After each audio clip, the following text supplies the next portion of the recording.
Yeah, it's good to worship together and declare the greatness of God and to sing like that and experience His presence. And thanks so much for being here. I want to welcome those worshiping with us online, those from our Aldershot location. We love you, and Merry Christmas to everybody. I love this time of year. It's the time of year where you tend to get together with people that maybe you haven't seen in a while, and here's how conversations typically go with people you haven't seen for a couple of weeks or a couple of months or whatever. In our culture, it kind of goes like this. You go up and you say, "Hey, how you doing?" Right? That's kind of the thing you say. "Hey, how you doing? How's your week been?" Right? And typically the response that comes back, if I was to poll the audience today and have you vote on what response typically comes back, you'll often hear this: "Hey, how you doing? How's your week been?" "Busy." Right? And it usually comes along with a sigh and a smile that kind of says, you know what I'm talking about, and a bit of a head nod, right? It's like, "Hey, how you doing? How's your week been?" "Busy." How many have done that before? Most of us in the room, right? And there's varying degrees of busyness and varying definitions of what it means to be busy. But the reason why we say it is because we all feel busy, don't we? Now, here's the thing I've noticed, though. Even if you haven't had a particularly busy day or you haven't had a busy week, we still say busy.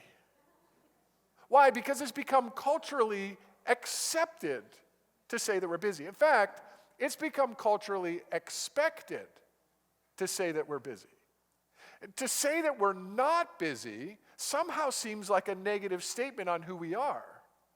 To admit that we've got life balanced and everything's good and we're taking plenty of breaks and we're rested and happy, it feels like somehow if we were to admit that somehow we're less important or we're less valuable or we're not pulling our weight at work or in the community or at church or something like that.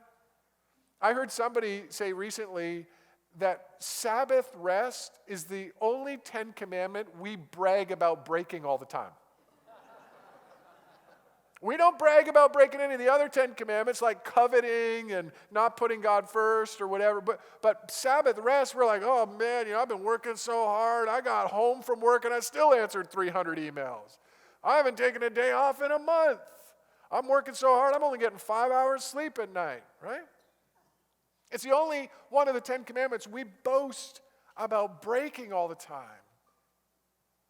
And I don't think it would take much for me to convince you that we live a life of hurry. We are so busy. Dallas Willard said, "Hurry is the great enemy of the spiritual life in our day. You must ruthlessly eliminate hurry from your life." Now, it's really interesting to me that Dallas Willard was the one who said, "Hurry is the great enemy of the spiritual life." Because maybe you've read some things that Dallas Willard has said, or you know a little bit about who he is, or maybe some of his Christian writings or something like that, but maybe you don't know about what his primary discipline was in academia. So he was a philosopher in the University of Southern California, and his discipline was something called phenomenology. So phenomenology is the study of what is real. How can we know if God is real? How can we know good and evil? How can we know morality? What's real? What's true? How can we know this stuff? So what that means is Dallas Willard was up to his eyeballs in things like modernity and postmodernity and Marxism and stuff like that. And it's that guy that's saying hurry is the enemy of the spiritual life.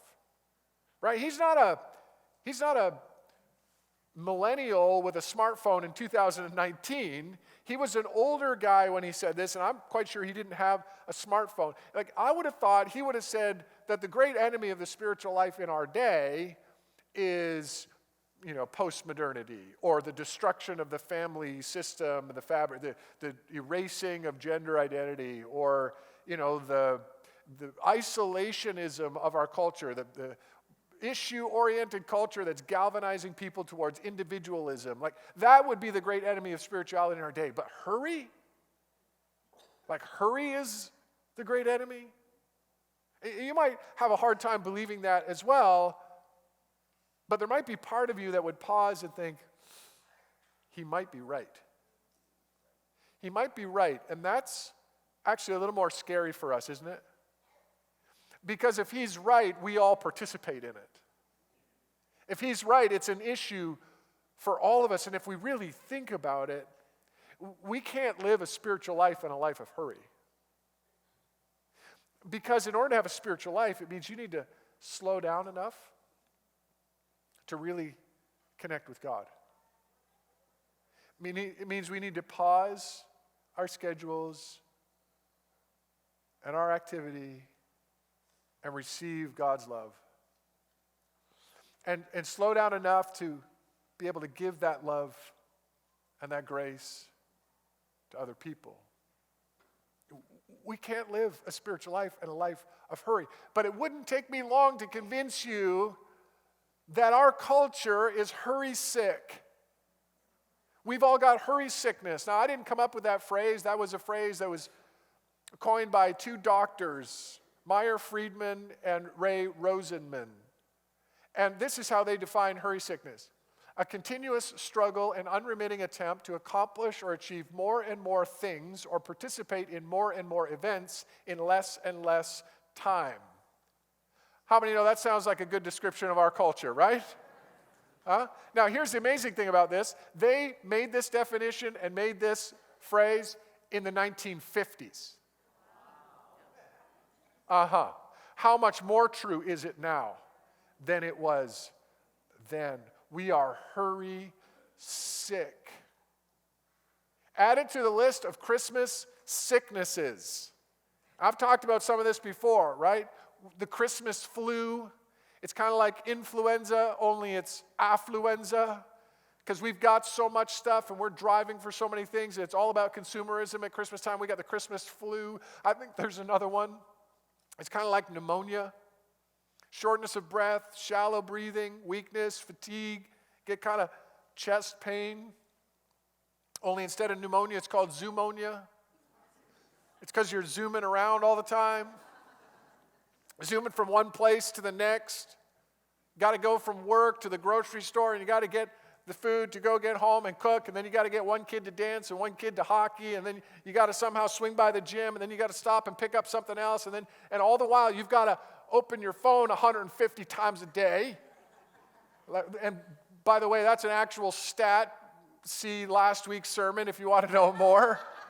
We're so distracted. We got so many things. We got to keep up with Facebook and Instagram and Snapchat, because heaven forbid we don't see every post that comes across our screen. We're hurry sick. We got pneumonia. We're too busy. We got all this stuff going on. We don't slow down enough to pause and make room for God and make room for people. Henry Nouwen said this: but our task is the opposite of distraction. Our task is to help people concentrate on the real but often hidden event of God's active presence in their lives. Hence, the question that must guide all organizing activity in a parish is not how to keep people busy, but how to keep them from being so busy that they can no longer hear the voice of God who speaks in silence. Calling people together, therefore, means calling them away from the fragmenting and distracting wordiness of the dark world to that silence in which they can discover themselves, each other, and God. Thus, organizing is the creation of a space where communion becomes possible and community can develop. This isn't about not being active. Being active is fine. Jesus was active. This is about being so hurried and we feel like we have so much to do and not enough time to do it. That's not from God. And that causes us to squeeze out the things that are really most important in our life, which is connecting with God and connecting with other people. I want to suggest to you, we need to make more room for God and more room for people in our lives. And so, here's what I'd like us to do. I'd like us all to take out our smartphone, your tablet, whatever it is. Everybody take it out. As an act of worship today, everybody take it out and hold it up in the air for me, would you? I know you got them. Hold them up in the air. Come on, go ahead. Hold them up. Keep them up in the air. We're Pentecostals. We're used to our hands in the air, right? So just keep it up in the air. Hold it up there. Okay, here, I want to do something as an act of worship today. Because here's the thing. Here's what you and I know. Hold it, keep them up there. You can do it. Here's what I know. That most of us make more room in our lives for these things than we do for God. Right? And so as an act of worship, as an act of defiance to our culture, as an act of pushing back on that, here's what I want you to do right now. I want you to turn off your devices. Turn them off. Now, as soon as I do that, some of you are like, oh no, what if my kid needs to get a hold of me? What if They're fine. They're good. Everything will be okay. You can relax, okay? Just for the next 20 to 25 minutes, we're going to shut it. Some of you don't even know how to shut it off. You're looking at it like, oh. Just throw it into the aisle or something. Just get rid of it, all right? Now, here's why we're going to do this. Somebody actually did. Okay. Okay. Here's what I know. Here's what I know. I know that a lot of you are like, well, yeah, but this is how I read the Bible in church. That's okay. That's good. I'm going to have the verses up on the screen. Okay? So that can't be your excuse for disobeying what the pastor told you to do. Okay. Now, here's what I also know. I also know that some of you take notes on your phone. You're like, Pastor, that's how I take notes, and I review it later in the week. That's great. I think that's great. But I thought that would be an excuse. So here's what I did. I made sure that in every seat throughout the whole building, there's this technology. It's incredible technology. It's called pens and paper. Some of you were wondering what the paper was doing in the seats in front of you today. That's what it's there for. What is this he speaks of? Pens. Huh? Okay? We're going to turn the phones off. We're going to put them away. Just for today. Just for today. Just to push back. Just to say, you know what? I'm going to unplug myself from my device. That's what this series is about. That's what we started last week. We're inviting everyone to declutter the season and untangle ourselves from our vices and devices. We're trying to create some more room for us to receive new relationships and replenish old ones. The goal of this series is this: decrease tech engagement, increase relationship involvement. We're going to lower screen time and have higher scene time. Last week we talked about how incredibly distracted we are by our devices. They're intended to increase connectivity and connection and productivity, and we showed from some incredible statistics and study last week that that's just not happening. The opposite is taking place. We are more disconnected and distracted and disjointed as a culture than ever before. And if we're not careful in the midst of all the activity and everything going on, we will miss the message of connectivity in the nativity. That in the midst of even the mundane, that God's presence is there. And so we're going to continue our series. We're going to we're going to try to push back at not just our devices like we did last week, but our vices. And one of our greatest vices is hurry sickness or busyness. Luke chapter 2, Mary and Joseph made their way to Bethlehem as part of the census. And while they were there, the time came for her baby to be born. She gave birth to her firstborn son. She wrapped him snugly in strips of cloth and laid him in a manger because there was no lodging available for them. Have you ever wondered how the innkeeper might have felt later on in life? Like after Jesus starts healing people and starts performing all these miracles, and everybody finds out who he actually really is and who Mary and Joseph really are. Like, can you imagine how the innkeeper would have felt then? I bet you he wished he made more room for them than he thought he had. Right, imagine him going and seeing them at the market later, right? Joseph, Mary. Yeah, about that night, Yeah, that silent night, remember that night? Yeah, I just want to say sorry about that. Like, I'm sorry I put you in the stable. If I would have known, but we were just so busy that night because of the census, right? We just had so much going on, and I was hurrying back and forth, all the responsibilities. I had so much happening. I'm so sorry I didn't make more room for you. And you were so gracious. I mean, you still gave us a 6-star rating, and that's amazing since our rating only goes up to 5 stars.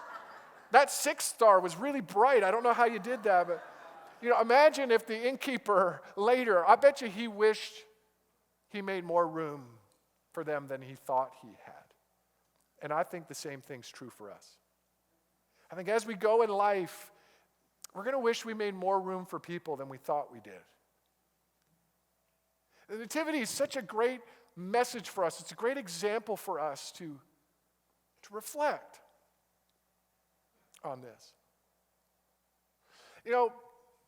Our nativities, though, they don't look quite right, do they?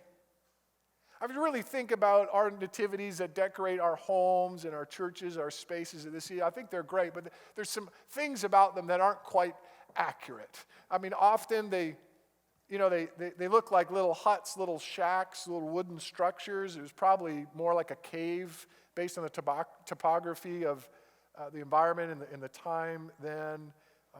We often see the wise men at the nativity where they weren't there because they were from Babylon, and when they saw the star, they would have had to travel for months, up to 2 years. That's why Herod actually tried to kill every child under 2 years of age, because Jesus would have grown and older. I mean, Matthew says specifically that they came to the house that they were at, not the stable. So the wise men weren't there. Now, you don't have to throw out your wise men from your nativity, okay? Now that I've said that.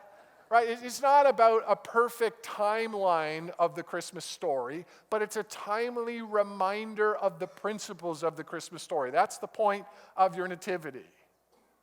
But there's 2 other things I wanted to point out that just aren't quite right about our nativities. One of them is they don't smell quite right, and they're a little too clean. This was a stable. This is where the animals ate and lived and did their deeds, right? Like when I was a kid, we'd go to my grandparents' place in the farm, and we'd go to the barnyard. And I'll tell you something. You don't walk around the barnyard like this. You walk around the barnyard like this.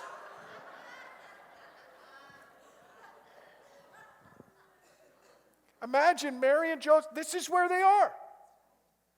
They're in the stable with all the smells and the noises and the stench, all because there was no room for them. Like, imagine how Joseph felt. Embarrassed, probably. And he couldn't create a safer place, a cleaner place for his wife to give birth, a more private place for his wife to give birth, all because there was no room for them. And Jesus was born, their baby was born, and they had to lay him in a saliva-stained, food-streaked manger, food trough, because there was no room for them. This should be a striking metaphor for us as Christians now, to make sure that we don't have regrets, that we realize that we should be creating more room for more people, that we're not like the innkeeper where later we think, oh, I wish I made more room for more people in my life. That's what the church should be. This church family is where we learn to love real people, not ideal people. Jesus came into a not ideal situation. It wasn't clean, it wasn't perfect. And I got to tell you, that's what this church is. And if you're new to this church, I promise you something, we will disappoint you. I will disappoint you. I will say something you don't like. I will do something you don't like. Maybe I already have today. Maybe a pastor tiptoeing across the stage. I'm not going to try to. I don't want to. But that's going to happen because I'm not ideal and we're not ideal and we don't have it all perfect. But I'll tell you something we are real. And here's why that matters for you. And here's why that's important for you. because that means you belong. Because you're not perfect either. It means it's a place where we can be ourselves, and it's not that we just go, oh, well, that's who I am, and that's the way it is.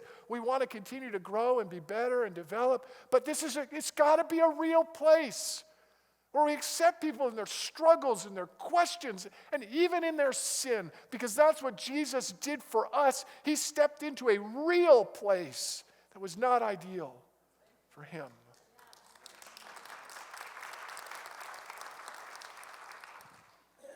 May God help us make more room for more people.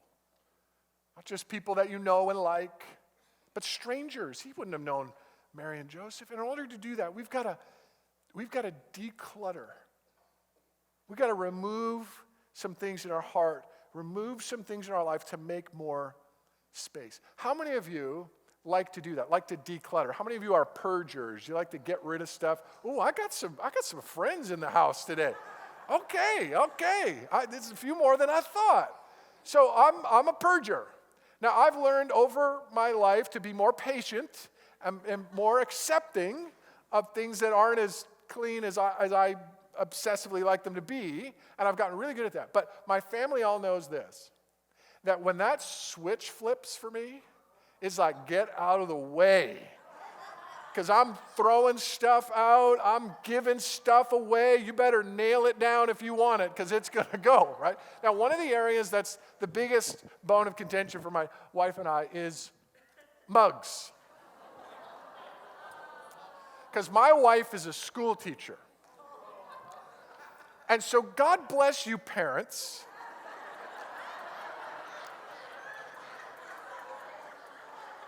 Who give Christmas gifts and end of the year gifts to teachers. It's very generous and kind of you, but would you stop giving mugs?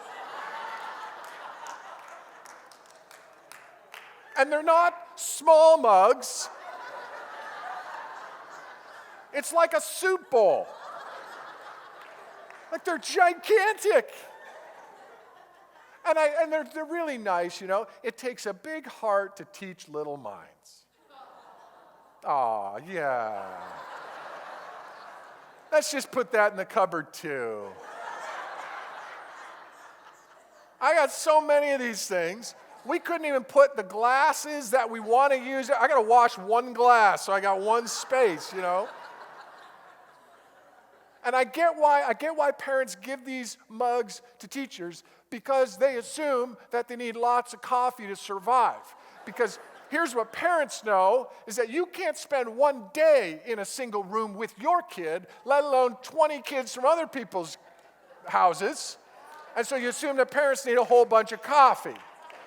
And that's true. But would you stop giving mugs? There's these things called gift cards.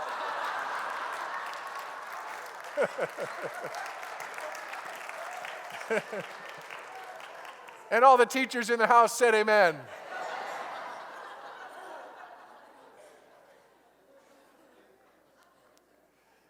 So my wife knows this, and we have this conversation often. And so a few months ago, when I was away at a conference, I came home and I opened the kitchen cupboard. We don't have a lot of kitchen space, and I opened the kitchen cupboard and I heard the angels singing.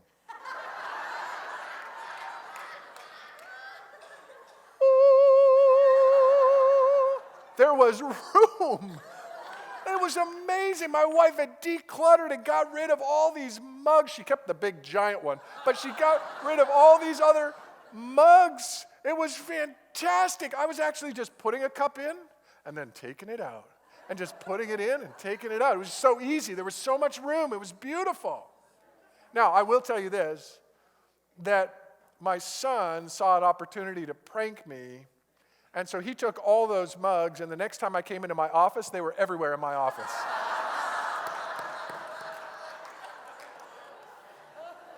I was finding mugs for weeks. Under my chair, they're everywhere.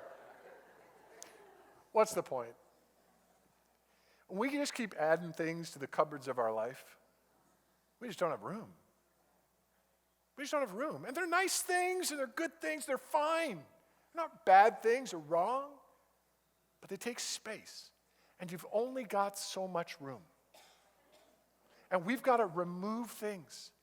We've got to ruthlessly eliminate hurry and things in order to make room for what's really important.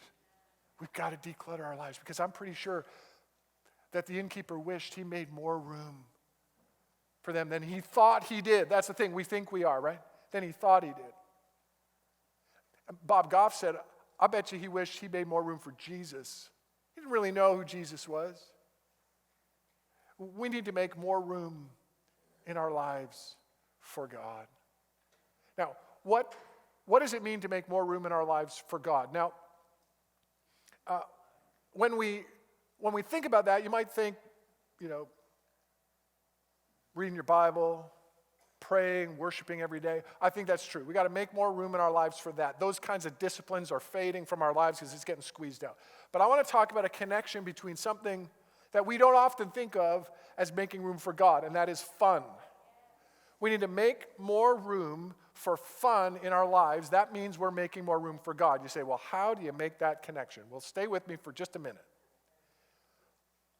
A few years ago, about 6 years ago or so now, I got connected with this golf teaching professional. His name's Doug. And through a series of events in life, I ended up being able to tell him about Jesus. He accepted the Lord. He's attending our church, comes regularly. And he is a master golf teacher. He's awards throughout North America, and his primary clientele are junior golfers. A couple of his junior golfers have been to the Masters at Augusta, the Masters drive, chip, and putt competition. Like, he's received U.S. Kids Golf Association awards multiple times in a row as a top golf teaching professional. He's just an incredible guy. And he's getting so much out of these kids. And so I asked him in a leadership context, I said, what are you doing that other people aren't doing? What do you understand? Why are you getting so much out of your kids? Why are they excelling so much? He said, well, most people don't understand that fun is the first language. I said, what do you mean? He said, fun is the first language. He said, think about it. The first language that infants, babies learn is fun.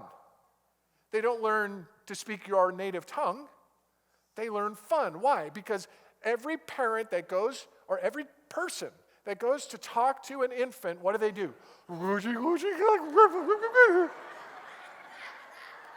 They try to make the baby laugh. Try to make him have fun. And how many know kids have way more fun than we do? They're constantly having fun. Now, here's the thing you better be careful of. If you do something fun with your kid, your nephew, a parent, a child or a grandchild, you do something fun with them, you better be prepared to do it another 50,000 times, right? I remember when I was young, the kids in the church would come running up my dad, and he would do this thing called going for a trip around the world. And he'd pick them up and he'd go, going for a trip around the world. And he'd swing them around like that and put them down. And then they'd want it again and again and again and again and again, 50,000 times. Kids love to have fun. They're always looking for fun. And guess what Jesus tells us to be like? Children. Roald Dahl said, the writer of Willy Wonka and the Chocolate Factory, he said, a little nonsense now and then is cherished by the wisest men. We don't stop having fun because we grow old. We grow old because we stop having fun. We need to make more room for fun in our lives. So we've got something that I would tell you this study that confirmed Dougie's thought. Charles Sturt University in Australia, funded by the Australian government, babies ages 6 months to 18 months, said this: babies who are still too young to speak can forge friendships with each other and even make jokes. Doug could have saved him all that money and all that time. He already knew the answer. We got to have fun in our lives. So we have this Christmas Unplugged contest we want you to participate in. Want you to spend some unplugged time together with family or friends. Snap a photo of your unplugged fun. post the photo either on Facebook or Instagram with the hashtag GT Unplugged 2019 and tag us. And the winner of this, we'll draw for a winner, a random draw. The winner is going to get a $300 gift certificate to Great Wolf Lodge to go and have some family fun. Now, I said last week, we get the irony of this, okay? We get you got to use a device in order to take the picture and post it online. We get it. The point is not to completely unplug. The point is to control our devices and control our time instead of letting it control us. Right? We got to make more room in our lives for fun. You say, how does that mean making room for God? Well, let me ask you a couple of questions. Why don't you make space for fun right now? I had to ask myself that question recently. I was in a conversation with my accountability partner, and I'll be really open with you. I haven't made a lot of space for fun in my life, so I'm preaching this to myself. What are the reasons? So I started thinking, I got so much to do. My list is really long. What are the reasons for you? I got responsibility. I feel like if I don't do it, it's not going to get done, and it's going to fail. It's going to let somebody down. Maybe some of you don't make room for fun because you don't feel like having fun. You're in the midst of a painful situation, and it's difficult, and it's hard. You don't want to have fun right now. You don't want to laugh. You don't feel like it. I think for a lot of us, it's all the above. It's all of these things mixed in together, and so we don't make room for fun. And here's the thing that the Lord spoke to me about, and it might apply to you too. Here's what I learned. But the real reason I'm not making fun in my life is because I actually think everything depends on me and not on God. When I'm not making room in my life for fun and for enjoyment, it's because I think if I don't do it, it's not going to happen. And guess what, ladies and gentlemen? It's not up to you. We've got an incredible God. Can I just remind you today, He's bigger than your circumstances. He's bigger than your pain. He's bigger than your Christmas list. He's bigger than your hardships. He's bigger than the clutter in your life. He's bigger than that person who betrayed you or let you down. He's bigger than all the things that you think you got to do, and you're micromanaging and controlling everything. You think that if you don't do it, nobody else is going to do it and it's going to fail. I want to tell you, He is the way maker. He is the one who makes a way where there is no way, and you can rest and you can have fun and you can enjoy yourself. And He will still be there in the morning. And He will care for you and He will love you. He doesn't want you to just exist and somehow just try to eke it through life. He has joy for you. He has an abundant life for you. I believe He's got joy for you this Christmas. It has nothing to do with your circumstances. It has everything to do with you trusting in Him. And so I'm trying to have some fun this Christmas. And if that means I can't meet with you, I'm sorry.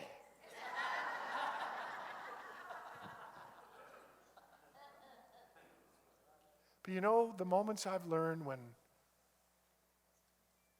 I'm not experiencing the presence of God is not when I'm unsure of what's going on, it's when I'm too sure of myself.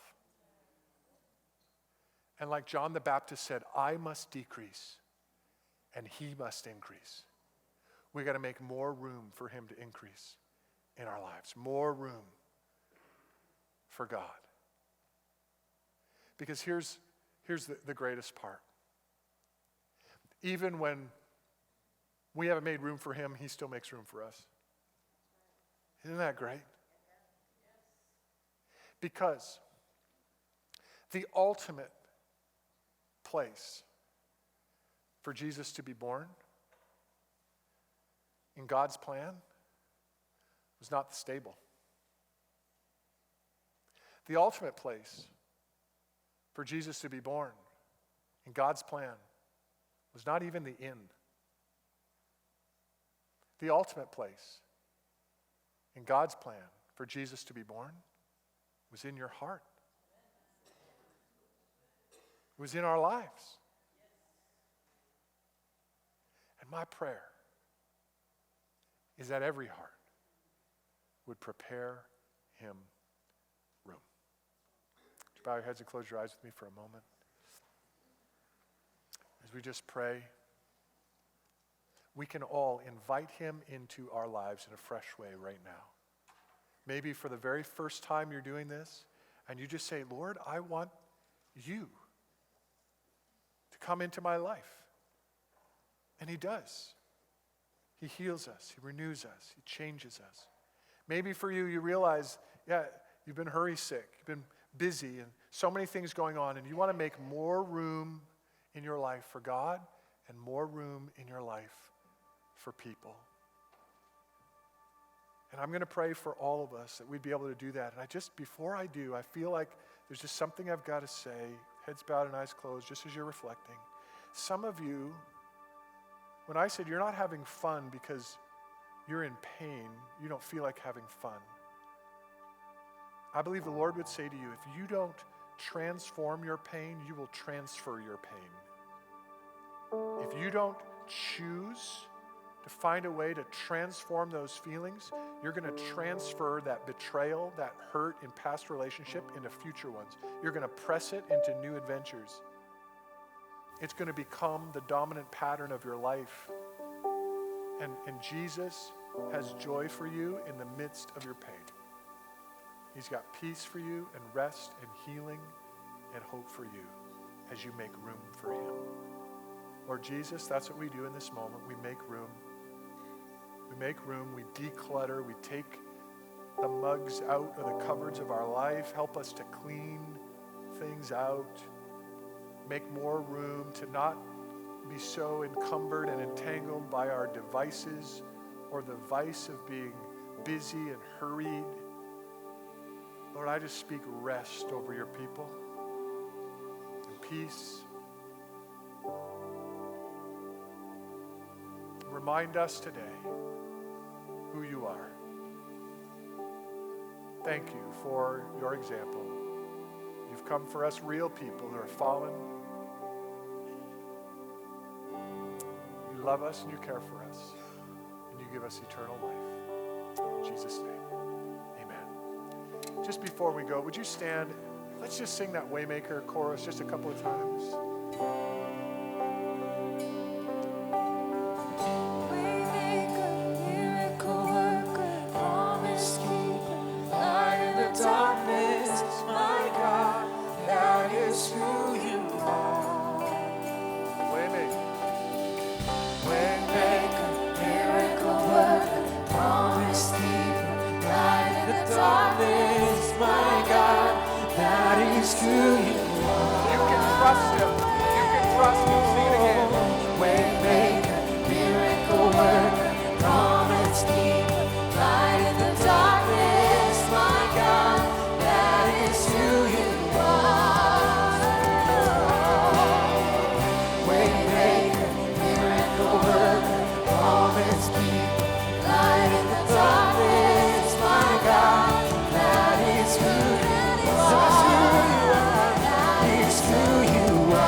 God with us.